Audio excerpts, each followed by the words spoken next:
Bienvenue dans Instant de vérité. Aujourd'hui, nous allons voir 3 catégories des personnes face à la connaissance.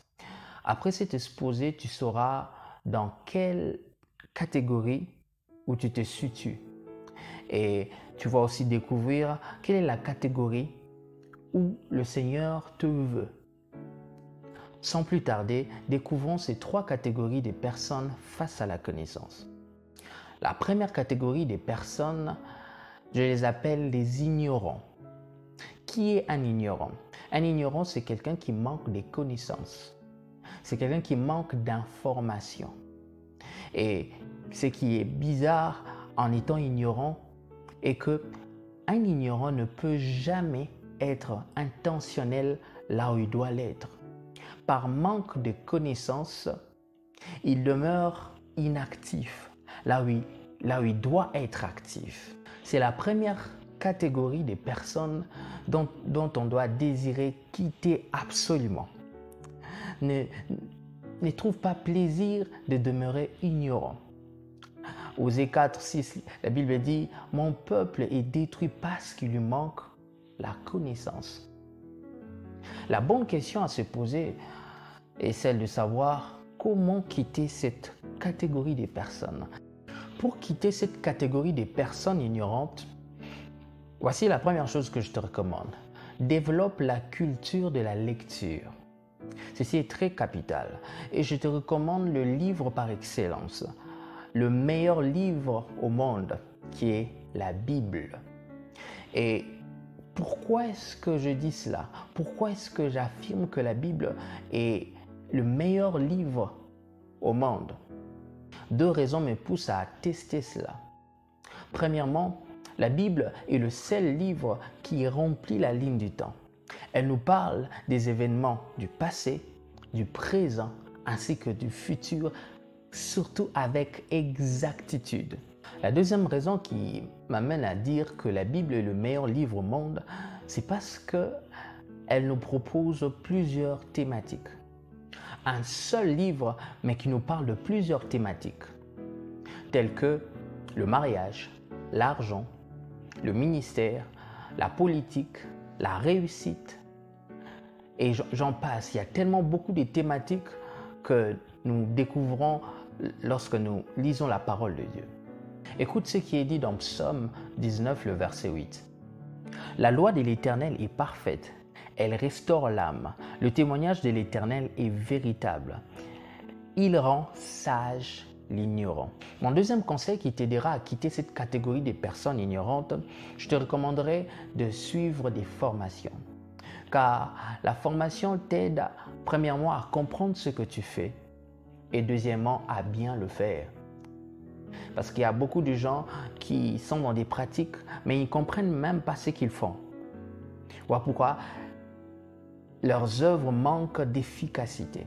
Les formations t'aideront à être un homme efficace, un homme qui sait ce qu'il fait et pourquoi il le fait et comment le faire. La deuxième catégorie des personnes, ce sont ceux qui ont la connaissance mais qui ne l'appliquent pas. Jacques 4, le verset 17, la Bible dit « C'est lui donc qui sait faire ce qui est bien et qui ne le fait pas commet un péché. » Ce verset nous fait comprendre que l'important n'est pas de connaître seulement, mais aussi d'appliquer. Mais il y a beaucoup de gens qui se retrouvent dans cette deuxième catégorie. Ils ont des informations, mais ils ne l'appliquent pas. De telles personnes ressemblent aux personnes ignorantes. La seule différence est qu'eux, ils ont des informations qu'ils n'appliquent pas, alors que les ignorants manquent d'informations. Voilà pourquoi ils n'appliquent pas. Et enfin, la troisième catégorie des personnes, ce sont ceux qui ont la connaissance et qui appliquent cette connaissance. Contrairement aux ignorants, les personnes de cette troisième catégorie, eux, sont intentionnels. Ils posent des actes parce qu'ils comprennent tout ce qu'ils font. Ils savent ce qu'ils font. Il y a un récit dans la Bible où nous voyons un homme intentionnel, un homme qui a la connaissance et applique cette connaissance. Nous sommes dans Actes 3, le verset 6 à 7. Et il s'agit de Pierre.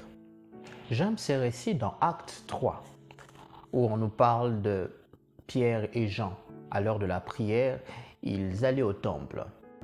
Et à la porte du temple, ils ont rencontré un boiteux qui leur demandait de l'aumône. Et j'aime bien la réponse de Pierre.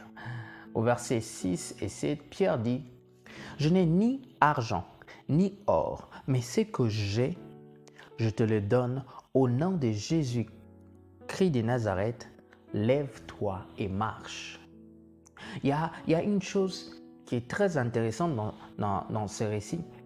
Et j'aime encore ce qui est dit au verset 7. « Et le prenant par la main droite, il le fit lever.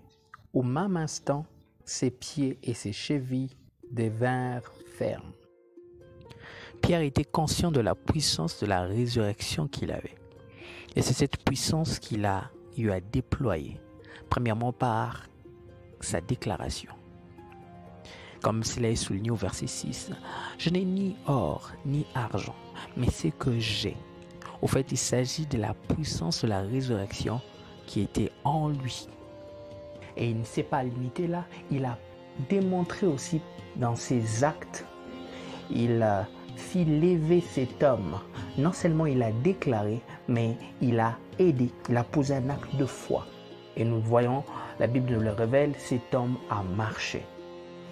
La bonne nouvelle est que cette même puissance, nous l'avons en nous. Tu l'as en toi.